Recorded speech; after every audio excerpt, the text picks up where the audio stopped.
Hello and welcome to the Gooner Talk. Back in with you guys for another show, for another episode of our Gooner Talk podcast, a show in which we basically have a therapy session for an hour and try and cheer each other up after another awful weekend of football.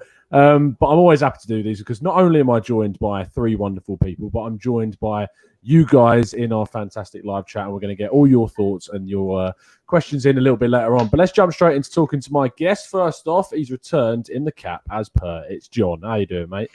Doing good. I think I'm seeing stuff pretty clear. We got a little bit of time to rest after that game, so I'm ready to talk about this. Good. Ready is a word. Ready, as ready as you can be, right? And I mean, someone who must be more ready than others because he's just spent an hour and a half or so on his own podcast talking about it, and he's got to suffer for another hour. Lee, how you doing, mate? I'm doing more podcasts when we're losing than I'm doing when we're winning. So it's not going too good. But I should say that I book you in before the game. yeah. So come on, we all thought that probably this could be a nice. This could have been a nice one today, but unfortunately, we didn't lose though. We didn't lose, you know what I mean? So, that should have been the title. I should have put "We didn't lose." That's what it should have been. Silver lining. And as per, we like to get some debutants on during the shows these few weeks that have been going by, getting some really, really good people on. And today's no different. We got Liam Douglas. How you doing, mate? I'm doing good. I'm still recovering from yesterday, but I'm doing good. I'm doing good. Good. Hopefully we can make each other feel a little bit better as the course of the hour goes on. Hello, everyone in the live chat. Thank you ever so much. I mean, I was getting moaned at before we came on live. TR, changed in with, come on, Tom, timekeeping. Time is of the essence. You're acting like the Arsenal board right now. Damn, man. Damn. But thank you ever so much for tuning in, people. We are going to talk about the board. We're going to talk about the game. We're going to talk about as much as feasibly possible. Jon, I'm going to jump to you first, mate. Yeah, sure. Give me your 2-minute reaction to what you saw and witnessed yesterday. Part of me was shocked, but then I think the overwhelming part of me just kind of, I expected it. It was weird. You know, they're second to the bottom, and I'm going in there with zero confidence at home that we could have pulled away a victory. Although I will say I was as low expectations as I had for that game. I was still let down by how we played against them. I thought, listen, I'm trying to be reasonable here. Looking at how we played, we're coming off an international break. It's going to take a little time for us to get moving. And I saw maybe the wheels start turning throughout the game, and I was going, okay. But then by the second half, I realized we had one chance created the first half. The entire first half against a team that's god awful, and that's unacceptable. And so when you're looking at it, even if you have low expectations, it still lets you down. And I've noticed that this team tends to do that to me. So I've kind of accepted it that I'll lower my expectations as much as possible. And I'm still going, what was that? Come on, I mean, Socrates, what are you doing? What? Look. I'm sure we'll get into it today, but it was. Yeah. It was one of those games where you just kind of just throw your hands up, and I was like laughing at some parts. I was going, "This is nonsense." Yeah, I wasn't even angry. I know, I wasn't. I wasn't even that angry. I was obviously hugely disappointed, but I genuinely laughed when we obviously it was so Arsenal that we saved the penalty. And then they rebound as well. 100%. That was just so Arsenal of us. Liam, mate, in terms of obviously Russ Morgan in the chat's put this result isn't a surprise. Unai has lost his bunch of players. Me and Jon have had a little bit of a back and forth there about how actually we laughed. How surprised were you that we dropped points yesterday? I was surprised that we didn't lose. I thought before going to this game that we were going to lose because, I mean, this is not like one time when, we would lose to Leicester, but when we check the fixtures, we'd be like comforted knowing that we have a home fixture next. Normally, we're strong at home. We're at least sure of scoring 2 to 3 goals at home. But now I'm not even confident going into home games anymore. I'm petrified because teams are now looking at us thinking that, hey, we're playing Arsenal, we have a chance. It's not like one time teams were sitting back, 10 men behind the ball and defending and trying to hit us on the counter. Teams are like looking at Arsenal now and say, hey, we have a chance to get 3 points today, I mean, I'm looking at, it's just terrible. It's just terrible right now. And under Emery, if this continues, I don't think we're going to be in the top 10. People say they think that we're going to finish 8th or something. I think we're going to finish something between 14 and 16 because the only reason why we're not going to finish that is because we're getting draws. We're not losing that much. We're just getting something, but we're not getting any wins. So I've never seen Arsenal this bad. And Emery just looks like a clueless person. There was one point in the game, I don't know if you guys noticed it, but it was like in the last minutes of the game when Tierney was taking a throw-in. And Emery was like talking to him and pointing somewhere to like throw the ball there. And I was like, why is Emery pointing there? Because there's no Arsenal player right there. He literally threw it to the which team, the opposite players. And I'm like, what is going on? What is going on? Like, I think the team doesn't even know what to do. Yeah. They don't know what to do. They're clueless. I saw this happening from the beginning of last season when we were winning, but we were terrible without the ball. The only reason why we weren't losing in the first part of last season because we had the ball more. But anytime we lost the ball, we looked like conceding. And it's reached a point now we're not even controlling the possession of the game anymore now. We're not having the ball. And when we do have the ball, it's in our own half. I said it on the Raw Reaction show yesterday. I said that under Arsene Wenger, we'd have these games where, we'd be expected to win against Southampton. You might go a goal down, you might be at a draw. And at the last 10, 15 minutes of the game, we would be battering, absolutely peppering their opposition goal with shots and chances. And eventually, the pressure would tell sometimes, and we would get that last-ditch goal, and either Olivier Giroud would bang in a header or we get a lucky penalty or something. But Southampton looked the more likely to score in this game. At the end. They do, and they were nearly. They should have been easily 3 to 4-1 up in that game. It was ridiculous. Southampton are leading the Emirates yesterday, thinking that, damn boys, we should have got 3 points today. Like, how did we get that? They're leaving the Emirates disappointed. This is a team that's in 19th place. Are leaving the Emirates they just conceded 9-0, and they're leaving the Emirates disappointed. 9-0 at home. Yeah, they lost 9, and then 8-0, as well. And they just to piggyback, because I think you break up a great point. This is a team that just that put in 21 shots against us away at the Emirates, which is also a team that let in 13 shots total, or that had 13 shots total over the last 3 matches in the Premier League. So in the last 3 matches before us, they had a total of 13 shots total. Against us in this one game at the Emirates, 21. It's crazy. Unbelievable. It's crazy. It's almost funny sometimes. When we basically saw the lineup each week, we always sort of get to the stage where it's not really surprising anymore to see that decisions are being made which are confusing for us, not seeing players being played that you'd expect to see starting at home against a team that, as Jon and Liam have already said, lost 9-0 at home to Leicester. We decided to go with 3 at the back.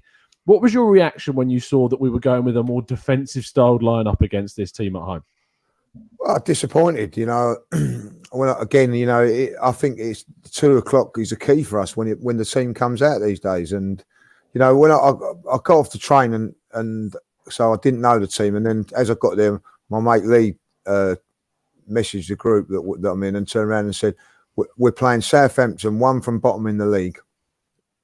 And we've gone with 3 attacking players and, forget the goalkeeper, 8 or 7 defensive-minded players.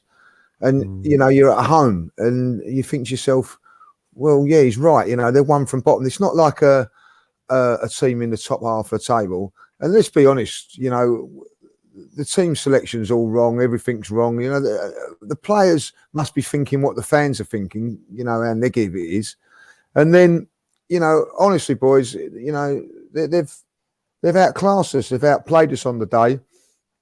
And if they hadn't cheated and then faked injuries and wasted time, they would have won that game because of their antics. They put an extra 2 or 3 minutes on the clock, and that's what cost them in the end. Otherwise they would have won that game and deservedly so. The players are not playing for them. You could see that in there. As Liam just said, there's arguing going on between manager and players on the side. This is all happening in front of the board, and it doesn't look like they're doing anything about it. But if you want any indication that this team is in free fall. And, you know, as Liam said, there's 15. I think that if it carries on, we're in a relegation battle, because I can't see us winning a game. Where are we going to get a win from? We're playing one from bottom of the league at home, and we can't put them to the sword. The team in bottom was Watford, which we failed to beat. We've got Norwich now, who are third from bottom. We've got to play next week. You know what I mean? So the maximum we can get out of the bottom 3 teams in the Premier League is 5 points maximum. You know, and you think to yourself, like, you know, what is going wrong? And there's so many things going wrong. The team, you know, I have to say this: how on earth is David Luiz and Socrates playing week in, week out? Now, last week against Leicester, I didn't think we defended that badly for 60%, 70% of that game. Socrates was left out, and he's brought back in this game. You know, I look at Bellerin on yesterday. You know, he's a million miles off being right, a million miles being the player that he was. Mesut Ozil, I thought done okay yesterday, but is he really dominating a game and taking the game by the scruff of the neck? And then I think to myself, what, this Southampton, what a side! They look really good, didn't they? They played us off the park. What a side! And I look at the league table, and surely it's upside down. It's not. The teams are now coming to the Emirates, playing us off the park, getting shot us off the. Look, you know, someone took the mickey the other day and said, "Oh, like, we have improved. It's only 20 shots this time." You know what I mean? Come on, 20 shots from a team that's won from bottom. What is it going to be like when the top team comes here? You know, and if we can't get it right against these bottom teams, how are we going to get it right against the top teams? And I'm really now, you know, I can't believe that Emery is still in the job after today. You know, what you've seen, what's happened down at Tottenham, you know, they've showed that they've got more ambition than us. You know, they talk about money. We've had it since 2006. We've got no money for this. We've got no money. They've just gone out after not being in the stadium no more than a year. They've just gone and got Mourinho on a £12 million deal a year. You know, come on, like, you know, I mean, how many more lies and how many more times are they going to keep, you know, bashing us down with it before we realise that we're being fed lies after lies after lies? And this, you know, do they care? We care. Well, the ball do not care about our Arsenal fans. They don't care. As long as they've got people in those seats, that's all that matters to them. Whether they're Arsenal fans or not, as long as they've got people in those seats, that's all they care about, Tom. No, I mean, the weekend thing and how it works. I mean, I'm expecting something to be coming out imminently from that side of things very soon. But I just don't think that the board, as you say, I don't think the board sort of have that same empathetic feelings that the fans are in a situation where we can all see what the problem is. We can all see what's going wrong. We can clearly see that the main issue is the head coach. Because, John, you stack those players up man for man. That Arsenal side, whether we moan about the formation, moan about who played, it doesn't matter. Even in that really defensive formation, we had the players on the pitch to win that game. Yeah, we've quite comfortably. So for you, where do you? I mean, we can talk all live long day by saying Emery's got to go. No, 100%. But what is the main thing that's going wrong? Because we can talk about communication. We can say that you can't get his ideas across. But what are the team not doing that's costing us the points in games that we shouldn't be doing? And I think that we could have a discussion about that, but I think really we need to look at a bigger picture here in terms of what's going wrong right now. And Lee kind of alluded to it. I don't think we can really be blaming Emery anymore. I think he is what he is. You know, I think that he did okay in a league that's far less competitive and physical, and he did okay with a team that was pretty much can win games in spite of him with PSG, for example. And he still struggled there a little bit. So I think what we see is what we get with Emery, and we need to start looking up. I think right now the issue, and it seems to have been, but maybe been masked with Wenger being a lightning rod for the club, even though I do agree that he kind of wasn't doing his thing towards the end of his tenure. The board, the way I look at it, either the board don't know that there's a problem at the club right now. That's the first option. In which case, I think that they're completely clueless, and that's a big issue. Or they know and they don't care, which is also an issue. The other option is that they know and they care, but they're willing to wait and see if we can turn it around somehow, if the manager can turn it around somehow. I don't know if that's necessarily the case. I don't know if he can actually do that. And we could probably talk about that a little bit. Maybe they want to wait until the contract over. They know there's something wrong, but they want to wait until the contract's over. Or they want to make a change, but they don't have a replacement. Or they have a replacement in mind, but they're not willing to come here. Or they have a replacement in mind, and they might be willing to come here, but the money's not there, or they have to wait until that manager's available or something like that. Because really, I don't see how you can turn it away from the board at this point. It's 100% on them. Emery cannot manage this team. He is not doing what it takes to get these players to play for him. It's clear, as Liam said, and Lee pointed out as well, that when you look at how these players are their body language, how they're playing on the pitch, the fact that you can see David Luiz across the pitch arguing with Emery, you can see Tierney arguing with Emery on the sideline. I think the language barrier is something. I'm not saying there's anything wrong with someone coming in who speaks a different language, clearly, but I absolutely think that when you're considering how much more difficult it is to come through a difficult period when you have a manager who has such a difficulty with the language. And I think with some of the players that might not be a big deal, but I think it's a factor in one of the issues that we have. And I'm not saying that that's the only thing. There's a lot of things. I don't think Emery knows how to fix what's going on the team. And I think if you look at his, if you listen to the words that he actually says, I think it's very telling. He's saying that there was problems. I tried to fix them. I'm trying to find a solution. This is the sound of a man who does not know what's going on and is tinkering to figure it out. And I don't think it's successful. And I think the pressure's mounting. That's not helping him out. But I don't want to say I feel bad for him, but it's kind of his making here. He's the one that pushes these players on the training pitch. He's the one that sets them up. He makes the substitutions. It's on his shoulders there. In that regard. But ultimately, I think it's up higher. I think the continued decision to keep him on board and to see week in, week out, these performances get worse and worse and worse is not on Emery anymore. I think we need to turn away from, hey, what is Emery doing? What's the problem? What are the players not doing? I just don't think he's the manager for this team. And at this point, it's not his fault anymore. Someone above him needs to make a decision. Like any job on earth, upper management needs to step in and say, this is not acceptable. We need to make a change.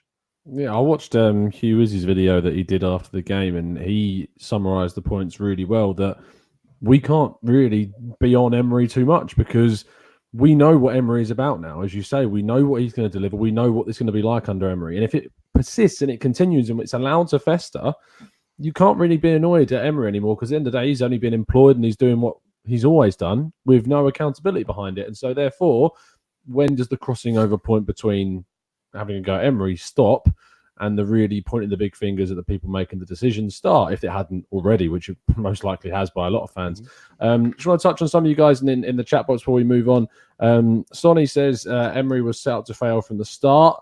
Has he really been backed properly? I'd argue that I think he has probably been backed properly by now. You've seen, I mean, if you look at the squad that we had under Arsene Wenger at the end of his tenure, you compare that to the squad we got now, I think it's a better squad on paper, and we're not doing better on the pitch. Big Ganadi says Emery was feeding off Wenger's wave last season. Since his ideas have now been imprinted on the team, we've become clueless, which I can't disagree with whatsoever. Mars Gooner is suggesting a manager. He says there's a lot worse than Chris Wilder. Wouldn't upset me. Served his time and his team gives it all week on week. And Vincenzo says that we know that the Cronkies don't care. And I think that we can all agree that there is some issues in terms of the decision-making process going on up top. Liam, I want to focus on something that happened right at the end of the game, and that was when Lacazette scored the equaliser to basically steal a point away from Southampton, if we're honest. What did you make of how he reacted when he scored? Because there was a moment for me where I was like, is it offside? I didn't really sort of understand. To be honest, Go on. He reacted like me. Like, that was me when I was watching. I was just watching. I shrugged my shoulder. Like, that, the only thing that goal did was probably bought Emery some time. And he was probably like, shit, what did I just do? It's obvious that the team, there's no enthusiasm there. I don't think they believe that they're going to win. I don't think they don't believe in what the manager tells them to do. There's no heart. I'm seeing when Southampton are countering us, I'm just seeing like 3 persons at the back, and I'm seeing midfielders jogging. We're not. It's if it's one thing I can tell when I'm watching other teams play, even if they're not good technically, I can see fight, I can see heart, I can see determination, I can see just the need to not want to let down your fellow teammate. You know, the effort you put into just block a pass, the effort you put into just chase back the ball when you lose it. It's not just from the celebration alone. We're seeing it like throughout the 90 minutes. There's no unity in the camp. I wouldn't be surprised if I went in the Arsenal training room and there's a group of players there, a group of players there, and a group of players there, and they don't really talk and are friends with each other, because I'm not seeing it on the pitch. I am not seeing it on the pitch. Like I said, I'm sure even I wasn't at the stadium, but Lacazette's celebration probably reflected the stadium, because I didn't even hear that big of a roar when he scored, because it's just like, what was that? Before he scored, they could have scored like 3 goals. So I'm like watching the last 5 minutes of that game, and I was like, oh my gosh, this is embarrassing. Like this is really embarrassing. And I was like wondering, why haven't Southampton scored? If they had one of our strikers, if they had not much less 2, if they had just one of our strikers, we would have lost that game like 4-1, because their finishing was atrocious in the end. We didn't deserve to win that game, and the players knew that. I was embarrassed if Lacazette scored that goal and was running around the stadium and celebrating with I would be embarrassed if they did that, because there was nothing in that 90 minutes to show that these players are fighting for us. I mean, they can come out and talk the talk and how the manager, everybody was saying nothing about him last year and we want top 4, but we as fans want top 4. But can you tell me that those players, I mean, I can get on Emery for so much, but one thing as a player, you have to fight. You have to try, because if you don't try, if you don't show heart, you're not going to win. If you don't even at least show heart, we're not going to be in the top 6. There's nothing in them right now. They're like wounded, defeated. They're not confident. They are not confident. I think that what we need to talk about when we talk about confidence is actually then, will the managerial change do that? Because Lee, what I'm seeing week on week is that this team don't really want to fight for the club anymore. There's the lack of commitment on the pitch, and as I said, we're talking about with John, there's a point where you go, well, we can't really blame Emery too much anymore, because whilst we are disagreeing with the system that he's putting in place and we're disagreeing with the tactics that he's putting out there during the 90 minutes, those players, as we said right at the start of the podcast, are more than capable with their own quality of winning these games. So at what point do you turn around and say that Aubameyang, you're not putting a good enough example across, Lacazette, you're not doing enough, Guendouzi, you're not doing enough, whoever? At what point do these players need to take a long, hard look at themselves and think, whether or not the manager's here, whether or not I like the manager, I need to be putting in the effort on the pitch? Yeah, it's a good question. I think I don't blame Emery so much now. Like, if I'll be honest, I don't. It's not. He's out of his depth. We know he's out of his depth. So it's up to the people higher above to put him out of his misery, if you like. Liam makes a fantastic point there, and I'm not going to do it no more. I've sat here today and watched Sheffield United versus Manchester United, and I'm watching Sheffield United thinking, that's what I want to see from my team. The commitment, the work rate, playing football, running themselves into the ground. When do you see a player run themselves into the ground at Arsenal? Even yesterday I watched Southampton players going down with cramp because they're working hard. Now, to get that, you've got to be working very, very hard with the ball, but also working very, very hard without the ball. Now, our players work very, very hard on the ball, but they don't work at all off the ball. They jog back. I watched the ball break down 4 occasions yesterday, and I'm not picking on Ozil, I'm just saying jogging back. Aubameyang jogging back, Lacazette jogging back. I watch other teams like Sheffield United, they're sprinting back into the right back positions, and Aubameyang done it in the first half, if you remember, but he can't do it all the time. But I watch these other teams doing that, you know, and then when they're tired, off they come, and somebody else comes on, and they contribute. Like Sheffield United today, they run their two forwards, ran themselves into the ground, doing what they're doing. On come another two and do exactly the same. You know, my worry is now people like Guendo. You know, let's get this right about players. When I've played football, it's all about partnerships. You know, if I played centre midfield, you played someone alongside you in centre midfield. Guendouzi gets week in, week out, different midfield player playing. At the back, you know, one day it's Socrates now, and the next week it's a back three, then it's a back four, then it's a different right back, a different left back. You know, there's so many chops and changes going on. It's unreal, you know. And then you look at somebody like Pepe, 70 odd £million. You know, can someone tell me why he come on in place of in front of Martinelli yesterday, when Martinelli has done everything he scored goals in the Europa League, he's contributed, doing everything there, and love and behold, on comes Pepe. Now, if you're a player, you're seeing all this and thinking to yourself, like, well, what's going on here? And then all of a sudden you start to lose faith in the manager because you're seeing what's happening. What's happened with the Xhaka situation?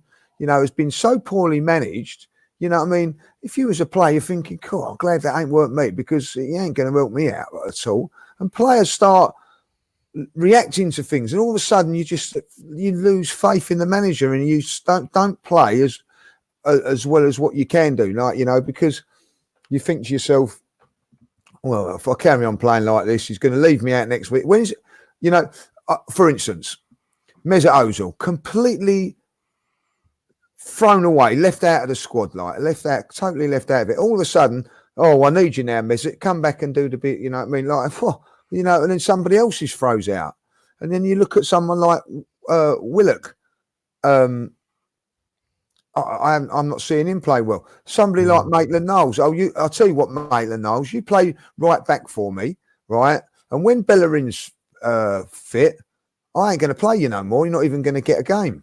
You know, all these things keep turning up and making it up. Now, don't get me wrong. Like, you know, this has happened with Pochettino at Tottenham. You know what I mean? Because he had a philosophy of playing players. If you're fit and you're doing the business, you play. Then come to the cup final, Harry Kane weren't fit. He put him in. Where other players, you've got to wait your time. You've got to be patient. And the players lost respect for him. And that is exactly what's happening here. It doesn't matter what you've done for the manager. The players now have lost respect for him, you know, and he's not going to turn it around. Do you think Mesut Ozil is going to bust the gut for him after he's left him out for 5 or 6 games in the wilderness? You know what I mean? Like, and then all of a sudden, come and save my job, Mesut. You know what I mean? What's going up? First one finger, and then the second one's going up, isn't it? Like, you know what I mean? They're not just going to do it for him, and they're not doing it for him. You can see that. If you listen, we're football fans. We're not experts, but we're not stupid, right? We watched enough football over the years to know if a player and a team is playing for the manager. Now, I watched Sheffield United today, and every single player there is playing for the manager. You can tell. You cannot say the same about Arsenal, and that is a fact. So there it is in black and white. Simple. No, I don't disagree with you. I don't get how when we're looking at what's going wrong each week, as you say, that the same issues crop up and it doesn't get not talked about by us, but not talked about by the manager. It doesn't get addressed. There's no exactly. We use that word accountability week in, week out, because there's no one that takes responsibility for the mistakes, because they happen again and again and again. And I mean, that was epitomised by what happened to Socrates in the second half, where he lost the ball. And I mean, all they had to do was accurately pass it across to their teammate and they would have scored. And I couldn't believe what I was watching that situation. And another thing is that, John, I feel like I'm getting to the point where the manager himself is starting to abandon his own principles that we saw at the start of his reign. And I'll tell you for why, is that what we used to see was that when a player was doing well in a couple of substitute appearances or in the Europa League was playing well, they would get a chance. Like we saw with Saka this season, did really well in the Europa League, came in, started a few matches. Now, there's one player, and this is always going to cause controversy because a lot of people criticise him to the end of the earth, and I can completely understand why. But this season, if you look at the comparative difference between how Granit Xhaka has reacted to the abuse that he's got and the fact that he's not been played in certain games and the criticism that he gets from the media, and then you look at how, say, Shkodran Mustafi has reacted to criticism. He's stayed silent. He's got on with his job. He's played Europa League games that have been, I mean, to be honest, he's been one of our better performers this season. Why is it getting to the point now where Emery's starting to just completely disregard his own principles, like the one where he used to reward players for doing and playing well? Because that hasn't happened with players like Mustafi, and he's persisted with players like Socrates, players like Guendouzi, who started off well but now have started to decline, and he played Saka as well for way too long after he first introduced him into the first team. Do you think he's now starting to abandon his own principles? I think that he is left with no choice, and I think a big turning point was this whole Xhaka situation. And I don't think it was great up until then, but I really, and people were always saying, why is Xhaka playing week in, week out for Emery? And, you know, I mentioned it multiple times. His system relies on a deep lying playmaker like Granit Xhaka. We play from the back. We need a player to connect defense and attack. I'm not saying Xhaka not playing right now is our problem. It's clearly much deeper than that. But from a tactical point of view, I think it's very problematic for Emery that he is now having to readjust and reevaluate the way that he comes and approaches the game. I think he was very comfortable in that it was good enough for him, and he was seeing enough of his vision when Xhaka was playing, and he was able to move the ball up from defense to attack. And now that he's gone, I think it's a big problem for him. So I think personnel, at least in terms of Xhaka, is one reason why we're not really seeing him reevaluate his values, but at least how he approaches a game from a tactical perspective. And just really quick kind of side topic, just because I brought up tactics and it kind of made me think about this. We keep talking about how Emery played the 5 at the back against Southampton. I think it's interesting if you look at how Southampton played. They played a 4-4-3. They play away from home, and they haven't done that this season. They came out basically with no fear against Arsenal. And I think that that's something very interesting that I haven't seen getting talked about too much, that how teams come up and line up against us. And I think that when you're looking at it in the context of how the manager is approaching each individual game, I think that he's not getting the best out of the squad. I think that's obvious from the way that we're playing. But when you take it apart and you look at why is it not working now more than it wasn't working before, I think a lot of it has to do with just, like I said, I don't think he had a plan B. I think once Xhaka was gone, there was no other option. I think he had one way of playing, and that was good. He was hoping that was going to ride him through, and he was going to switch the attackers around. But the overall motif, the overall theme of how he was going to get the ball from our half into the goal was the same, and it revolved around Granit Xhaka, and that's why we saw him persist so much. And now that he's gone, Emery doesn't know what to do. He didn't have a backup plan. Now we're starting to see the Guendouzi-Torreira partnership. Torreira's playing up like in the Ramsey position. You know, we have defense, and forget about defensively. We have no time to figure out what the hell's going on over there. And like you said, you look at what Socrates is doing. It's absolutely, you know, Socrates and Luiz. It's completely ludicrous how a player like Mustafi, who's actually, like you said, played decently for us, is not playing now. And a player like Socrates and Luiz, who are week in and week out messing things up to an extent, are getting the game time. Or, like you said, Guendouzi, who's not playing as well right now. I'll tell you what, we haven't talked about this yet. What about Pepe? All right, like all of a sudden, he's not playing He's not playing. He has absolutely no confidence whatsoever. What's going on there?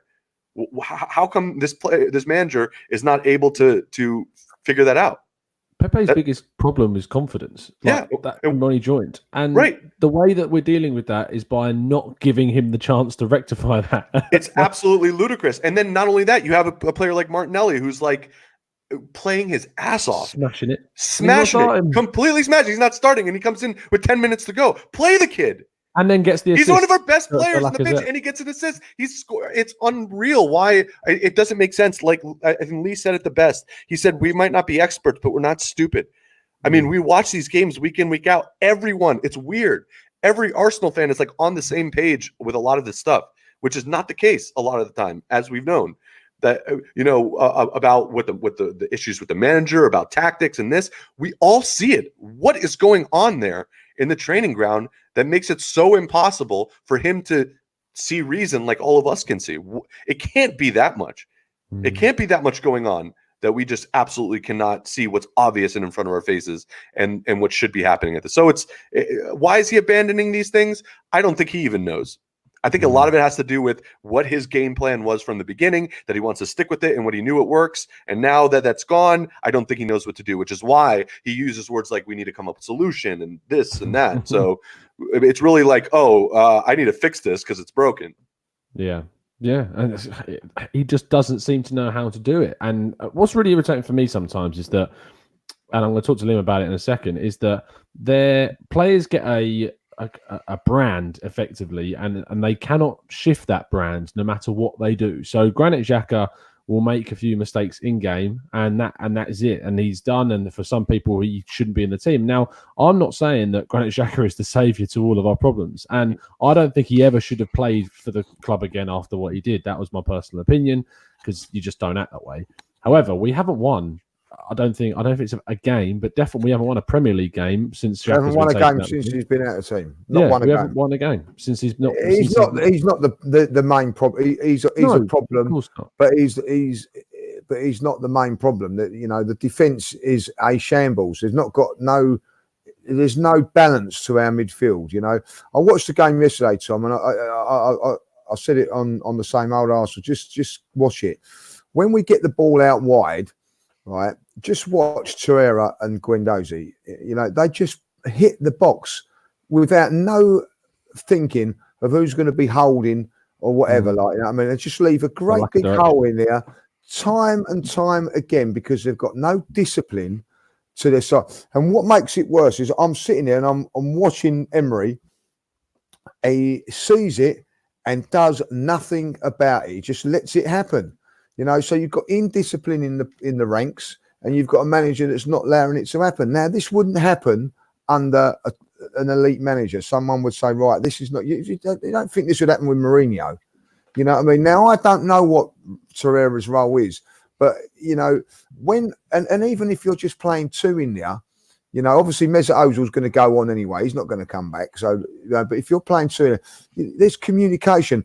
You go. I'll hold. It's it's happened for years, but Arsenal, a top class club, they just both go forward. And I don't, whether you're one from bottom or at top of the league, you will expose that because you know what, they're professional footballers and they're going to expose it. And that's what happened time and time again yesterday. And there's just no discipline. Our defence is as weak as I've ever seen it. But it's got. So what do you do if it's weak? It's like if you've got a foundation that's weak, you build it up with stilts or something to hold it together, like splints to hold it together. So put some midfield players in there to shore it up. But we don't. Just it's as weak as anything. I'll tell you what. It is unbelievable to watch. And we as Arsenal fans are paying top money to watch this shower.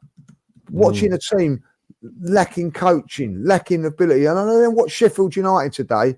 As soon as they went 2-0 up, and then they lost their way a little bit. But for 70, 80 minutes, all getting into shape, all doing it really. And do you know why they tired towards the end? But they're giving it, they know exactly what they've got to do. And there's no ill discipline in these teams. But why is there ill discipline at Arsenal? I don't think that there's no discipline at Arsenal because we keep coming back to this word of accountability and responsibility, and there's no one ever accountable for their mistakes. Players are played and continue to be played whether they make mistakes or not, like John talked about with Louise and Socrates. Yeah, there are players that play out of their skin like Martinelli and don't get given the starts or more minutes on the pitch they should, and then there's players that are lacking in confidence that then get the opportunity to play at home against a team that ship goals like anything, and they're on the bench. And it doesn't make any sense for that to happen. Liam, when we talk about what happens next, where's your mindset at regarding the board? Do you think we're going to see a decision made soon? Because there's rumours coming out in the media that the board are now starting to look at candidates and they're starting to stockpile a short list of managers. I mean, it could be all a load of BS as far as we know. But where do you think we're heading? Do you think that these results will force the board into a change, or do you see them sticking and being stubborn enough to keep Emery until the end of the season? To be honest, I mean, a lot of people are been bashing the board, and they have all rights to do that. But I don't think they're going to keep him, because the mere fact that they actually spent money, and this is their investment. You cannot be proud. Emery didn't spend the $72 million on Pepe, and you cannot be proud if you're spending that money and seeing him on the bench. In my opinion, the board, they have to look at their investment. This is not the Arsenal of old where we weren't really spending that much money. We've spent. I was excited for this new season. I was pumped. I'm seeing we're signing Pepe, Tierney, Ceballos, and I'm looking at this team and I'm like, rah. This is the first time in years I'm looking at Arsenal and I'm confident. I was like really not to win anything, but just have a run in the top 4. I was really confident. And when I'm looking at the players now, I'm looking at good players, but clueless players at the same time. And I'm like, what's going on? I mean, I'm not saying David Luiz is the best defender, but he's better than what we're seeing. I'm not saying Guendouzi is the best fielder, Toure is the best, but they're better than what we're seeing week in, week out.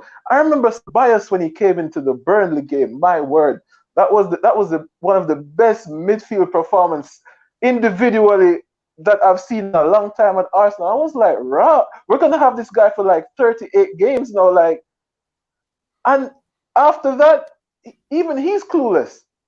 Like, it's just so frustrating. And to me, the board, they spent money. They have spent money. So it's impossible for them to just look at this and like, I'm going to have to keep Emery. Because we have to remember, it wasn't them who really hired Emery as well. I mean, Gazidis hired Emery, and I remember when he said those who know and those who don't know. I don't remember exactly what he said. But if he really, did they really do any research? Did they really go out there and said, all right, we're going to get a manager now who's going to elevate this team to the next level?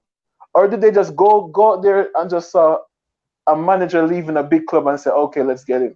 Because if you look at Emery's track record and then comparing him to Arsenal as a club, Emery's out of his depth. There's nothing to prove that Emery is the guy to take us forward. He has done nothing in his career to show that he's the person to take us forward. And the mere fact that they weren't the one who signed him, I think they're going to get rid of him. And they have to be considering somebody else. To be honest, I really like Pochettino. Because he took Spurs from being, I wouldn't say nobody's, but people are looking at Spurs as a big club now. And Pochettino did that. He took Southampton from the Championship and made them a Premier League team.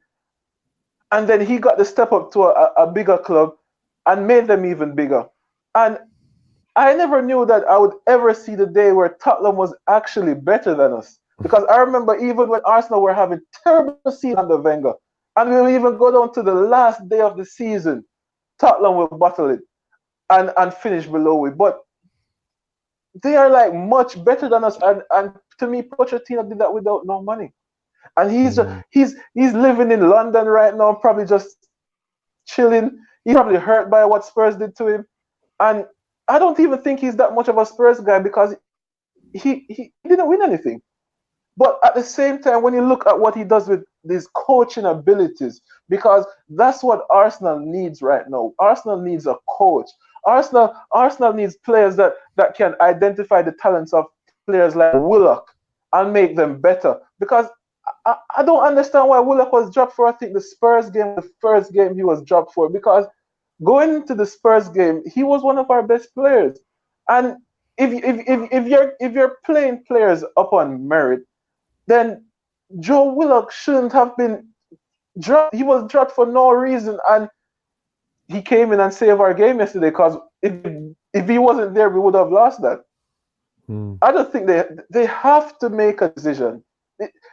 It's mind blowing to me to think that they won't make a decision, because they spend a lot of money. Arsenal doesn't do that in the transfer window.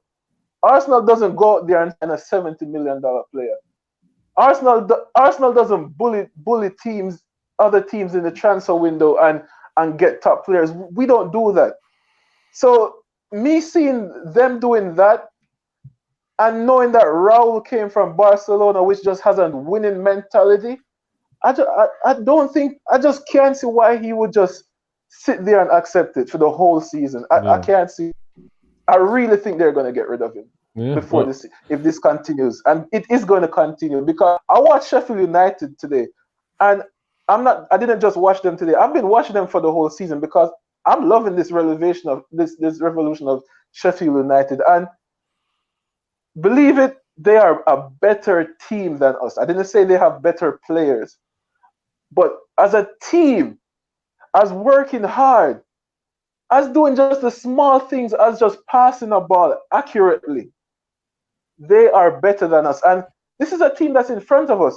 We were I think we were like fourth in the season, and we're just slowly dropping down the table. The reason why we're not dropping hard is because we're getting these draws that are just giving us this 1 point, what pushes us down, but doesn't pushes us down rapidly. But we are falling. We are falling, because Spurs is going to get better. And if Spurs gets better, that's literally pushing us out of like the top 10. Yeah, I mean, I can't disagree with the points you're making, but when we talk about how Arsenal are falling below, I saw John's face a couple of times thinking about the comparison between Spurs. It's painful. It is painful. I mean, you look at where they're at now. They have burned out under Pochettino. They completely burned out with what they had in that side. But the fact they didn't win a trophy, I find surprising that they didn't win a trophy during that time, because they look so good under Pochettino. A lot of people saying in the chat that they wouldn't touch him with a 10-yard barge pole. It'd be really interesting, I think, to see him come in. I think it'd really annoy a load of Spurs fans, but I completely take the sense of not bringing him in. We are getting into some of the podcast now, where I want to throw it to you guys as your chance to offer up some quick fire questions for the guys. We had one earlier on in the chat from Piyush. So Lee, I'm going to throw to you. Remember, these are quick fire questions, so we're going to rattle through as many as we feasibly can.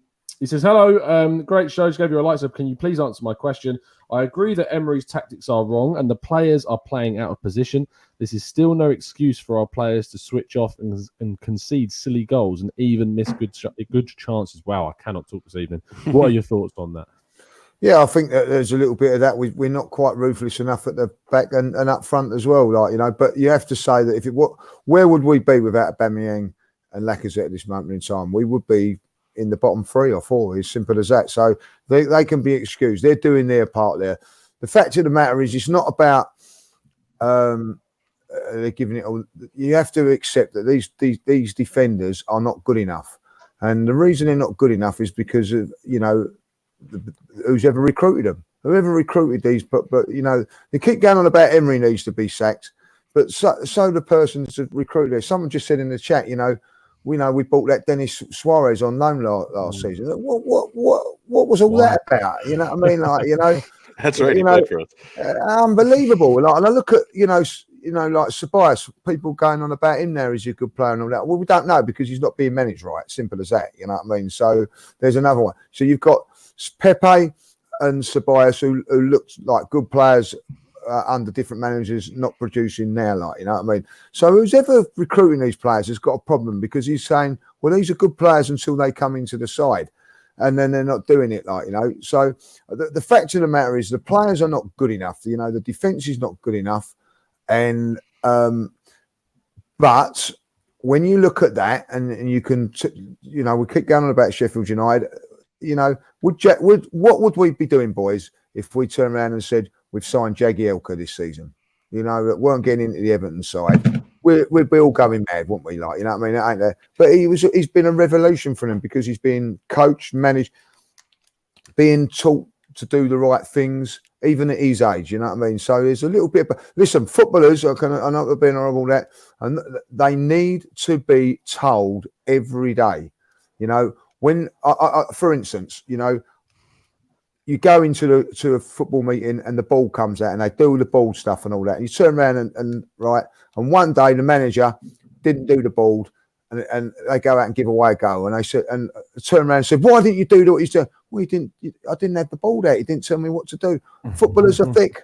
You know, they need to be guided every single time. And, you know, it has to be drilled into them week in, week out, day in, day out.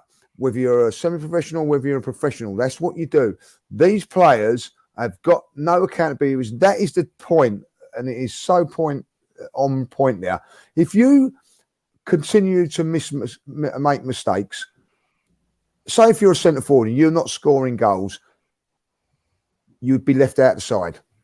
It's as simple as that. But at Arsenal, that doesn't happen. You can miss as many as you like. You're still going to play next week. Doesn't matter if the guy in the reserves is banging in 6 or 7, 8 goals, you know. But in that, there's no accountability, and until they get that, you know, Socrates should not be playing on the next game, right? He should be dropped, and David Luiz, but they won't be, boys, and that's why you've got this. And so the problem with the players, the fact of the matter is the players are not good enough. No, 100%. Sorry, it was as quick fire as it should be. Sorry. That was a very Wayne-esque answer for our quick fire. Right? Yeah, I was just thinking that. John, let's see if you remembered it. The Disabled Gamer says, do you think that we would benefit from a solid, unfancy, hard-working team playing midfielder like a Henderson? Yes. Okay, do you want to elaborate slightly on that? Yeah. No, I just wanted to offer the antithesis there. Yeah, I think that we, especially in the midfield, we need something solid there that's just consistent, reliable. I think Henderson has proven at Liverpool that he is that kind of player. I don't say we need to get him exactly, obviously, but 100% agree that we need someone that's going to offer some consistency. I think that was Xhaka. I know that's going to piss people off, but in terms of we knew what we were going to expect with Xhaka, and I think the manager and anyone that played him knew what to expect with him. I think we probably need someone a little bit better than that, someone that can hold that midfield down, but someone that can be consistently technically good and that can kind of pull the strings there and break a play if we need it here and there. I think that could alter it, but I think we have bigger problems than that. But yes, someone like a Ramsey. We've got. Oh wait, I said getting rid of Ramsey was probably one of the biggest mistakes that we made. That guy. Ridiculous. And that's a different argument. Lafair says, do you consider Bellerin a right back, or do you think he's now more of a winger? I just don't think he has the defensive bone in his body. Bellerin, I think he's a right back. I do think he's a right back, but we have to remember he came from a bad injury. And the reason why I don't want to get rid of, I wouldn't want to get rid of Bellerin, because he's one of the few players on the pitch. Even if he has a terrible game, I can look at it and be like, he tried hard. I mean, I know he had a lapse of concentration yesterday, and that was poor by him. But in most games, I actually see where even if he doesn't have the perfect game, he really tries and works hard for the team. And we can't get rid of those players anymore. We got rid of Ramsey, who worked hard for the team. We got rid of Iwobi. Iwobi wasn't I wasn't Iwobi's biggest fan, but if there's one thing I could say, he worked hard for the team. I think we're getting rid of the players that actually really, really, really love Arsenal, and that is a massive problem. And as much as I don't think Bellerin is the best right back in the world, and in my opinion, I think Tierney is a good left back, because the way Tierney whips in balls and gets down that line, players are now going to start comparing to Bellerin to Tierney now and saying that we need another right back, and probably we do. But the thing with Bellerin is that I can see that he loves Arsenal. Yeah, Bellerin's love for Arsenal. We all used to say that he was off to Barcelona or some point, or he always wanted to go back home and stuff. But he was doing all right before he got his injury as well last season. So, and I think people have been overcritical of Bellerin since he came back. They have. Before he got injured, he was getting a good amount of assists. He was getting like a decent. Last season before he was injured, to me, we were like cut back FC. Like we were just be getting down the ball and just doing some. He was like him and Kolasinac were putting in some decent cutbacks for us to score. He did it when he got injured. He did, yeah. When he just came back, he did, and I don't think Bellerin is the problem. We have bigger problems at Arsenal than to worry about Bellerin. Yeah, 100%. One more round trip around the three of you, and then we'll wrap things up. Ayinka Lee says, I think we should go back to basics. Which formation do you think would be ideal for this group of players? For me to go first, I think yes, Lee, mate. 4-3-3.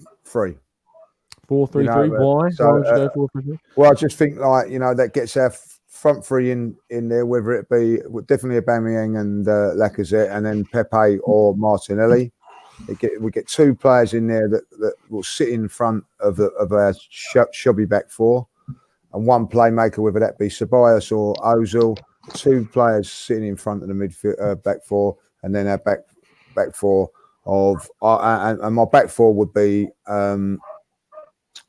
Bellerin, Tierney, Chambers, and Louise. Can I answer this back in January? No, I would probably go. I'd say Holding, but he ain't been doing the business. But Mustafa, it, mate. It's got to be Mustafa. You know what I mean? He deserves a chance. He deserves a chance. But that's what we're saying. So we're putting 3 central defenders in there. I can't get 2. You know what I mean? So pick anyone out of that. John on 1999 says, would you take Rafa Benitez as manager over Emery? Yes. Okay. How do you think? Why? I mean, but you could have substituted. You could have substituted that with almost anything at this point. And yes. I probably would have taken. What is it about? So, okay, say that you had a lineup of managers. So, what is it about Rafa that would entice you, other than the fact he's just not Emery? No. I think that the fact that he's not Emery is a relevant reason. I'm not saying no. Like, hold on. I'll explain that because right now I feel it's clear that these players, and we've mentioned it on this podcast, are not playing for him right now. I feel like if anything, I would imagine a lot of the dissent is coming from them as well. Forget the fans. I think that I would imagine there's a lot of issues behind the scenes regarding the players, and we kind of already know that with Ozil and stuff like that. But if you get any new manager that comes in right now, I feel like it's going to be, first of all, the players are going to feel like they have a say in this, and that the fact that it's not getting on with them is going to be relevant, and I think that's going to be important to them. And also, you take someone like Benitez, who has worked with teams in the past that may not have been the best teams, but had them perform above their level in a lot. And you could say whatever you want about Benitez, but he's had players playing way above and teams playing way above their level. Right now, our problem is, and this is the difference between Spurs and us. Pochettino had Spurs playing above their level, and they still didn't win anything because they're Spurs, and that's a whole other argument. But for us, we have been playing below our level. We have been mentioning it multiple times. Our players should be doing better than they are, and they're not, and that's on the manager. And I feel like someone like Benitez, even though I don't think he's ideal, I think he would be able to have them playing at a higher level right now. Well, fair enough. Brilliant point. Brilliant. Liam, final question. Saylavi says, do you think the average age of our board members is concerning and causing our failure? Most of them are in their final 70s or earlier. I love that final 70s, as if they're on the edge of death. Think about that. Like hospice. I feel like hospice right now. And what do you think, Liam? I don't think age should have anything to do with ambition, to be honest. It's either you have it or you don't. I mean, I'm sure they're not blind. They're watching the same games as us. They should be asking the same questions as us. One of the biggest questions they should be asking just like what we're asking, why isn't Martinelli start playing? To me, Martinelli is like probably our best overall attacking player. So right now. I don't think age has anything. I don't think age has anything to do with it. I just think I don't know what to think of the board members. I really think they're not. I really think they're going to get rid of Emery. because they spent. But this is their investment. I think they're going to get rid of him. Really quick, just one thing on that. And if you saw that piece in the Athletic that came out about Sir Chips wanting to leave, I don't think that this board actually does anything. Now that the KSE took over completely, I think it's like Raul, Vinay, those guys, and I think these are the ones that are the board now that are making all the decisions in terms of the. I think that the board as we used to know it doesn't actually exist anymore. I think it's kind of like a ceremonial position, which is why I think we're starting to see some consternation among those older folk. I think the older. We even saw that with was it Hillwood that's come out. Is it Hillwood or Chips? Chips. It was Chips just came it? out just now. Chips came out saying that he's considered. Well, a lot of people got excited because they thought he'd actually left. When it turns out, no, he's come out saying he's considered leaving because he feels that he has no power anymore. I don't think they do. Which is so strange. Which is a really odd comment because when you think about it, I don't know what he did beforehand. What was the power? What does he think? No decision making ever happened. And I mean, he tried to get David O'Leary onto the board, I think, and that was sort of hit back by Raul Sanllehi, which is really odd because we've wanted for years under Arsene Wenger when he had his fingers in all the pies around Arsenal, we wanted there to be more football people on the board. For years and years and years, we wanted that.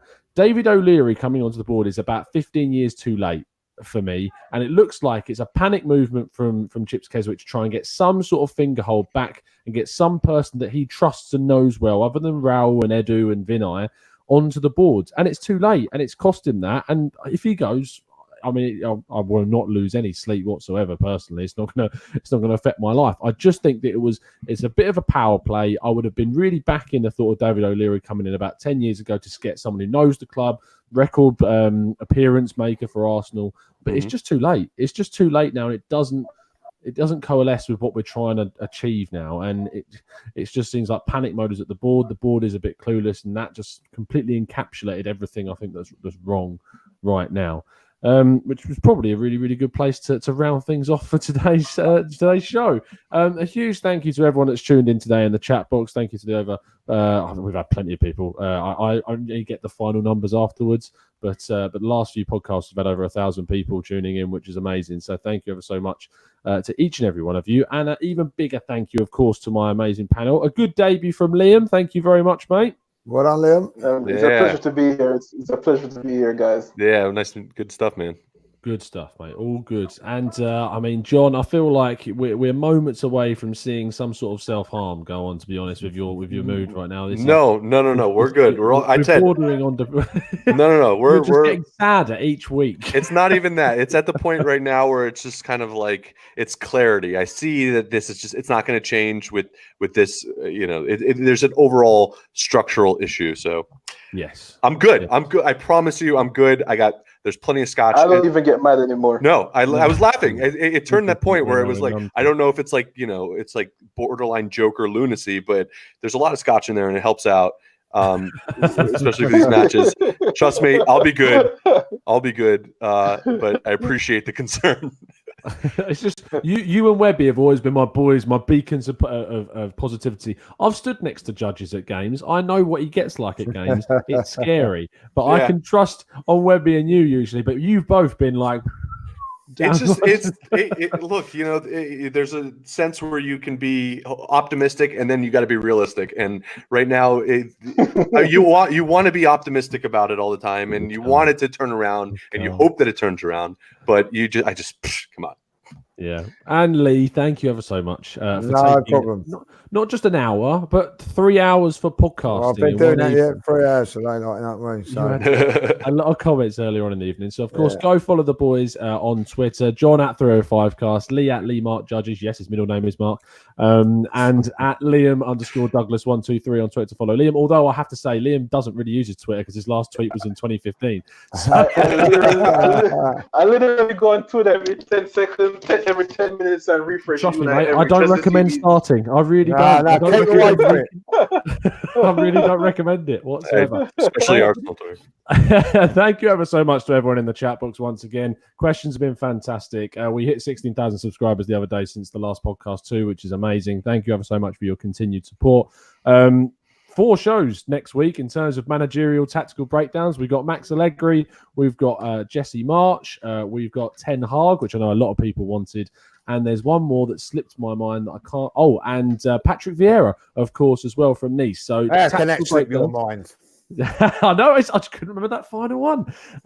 But yeah, tactical breakdowns from 4 journalist experts on each of those will be out within the next week or so. So I'm looking forward to putting those out for you guys. So make sure you turn notifications on and subscribe to the channel to get that info and get educated on all those guys that hopefully, fingers crossed, I mean, each and every one of them coming in. 4 people managing the team would be amazing.